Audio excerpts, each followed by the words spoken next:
Bungin Island is located off the coast of Bali Sea and administratively belongs to one of the villages in the Sumbawa Regency, West Nusa Tenggara, Indonesia.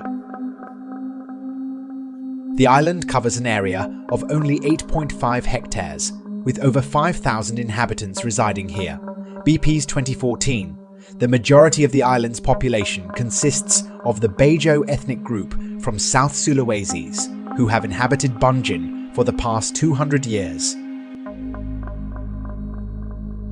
Bungin Island is known as one of the most densely populated settlements in the world. There is hardly any vacant land on the island. Instead of picturesque beaches lined with coconut trees, visitors will be welcomed by houses closely clustered together. Upon arrival, tourists will be greeted by the bustling atmosphere of the densely populated village. Stilt houses tightly packed against one another adorn the entire island's terrain. This high population density has led to the absence of a shoreline, as the coastal areas have been occupied by residential buildings. The unique aspect of Bungin lies not in its coastal scenery, like the typical blue sea and white sand found in other Sumbawan destinations, but in its tightly knit village setup.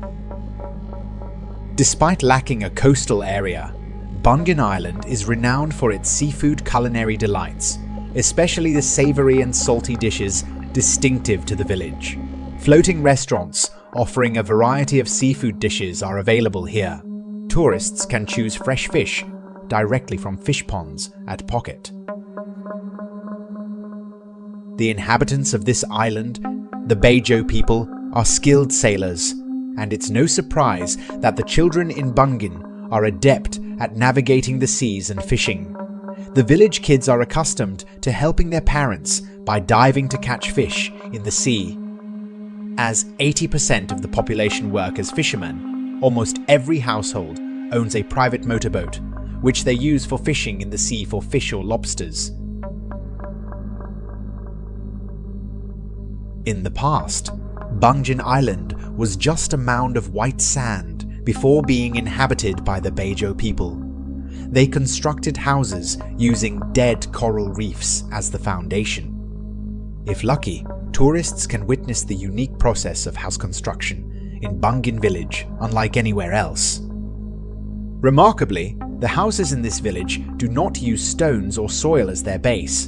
Instead, they utilize dead coral reefs. The locals don't need to buy land. They reclaim it themselves.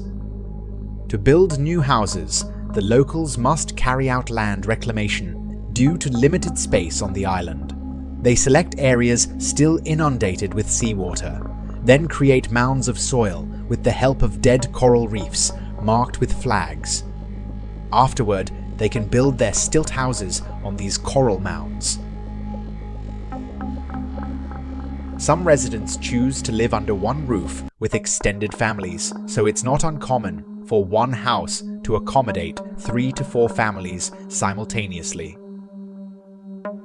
Besides being fishermen, some residents also set up fish or lobster cages to attract tourists. Tourists can fish for marine produce in these cages and have them served at the floating restaurants owned by local residents. Once satiated, don't forget to enjoy the beauty of the sunset at Bungin Island's pier. Despite the absence of sandy beaches, the sunset view from the island is exceptionally stunning. The island's inhabitants are also known for their hospitality toward tourists. Therefore, visitors need not hesitate to spare some time to explore this island while in Sumbawa.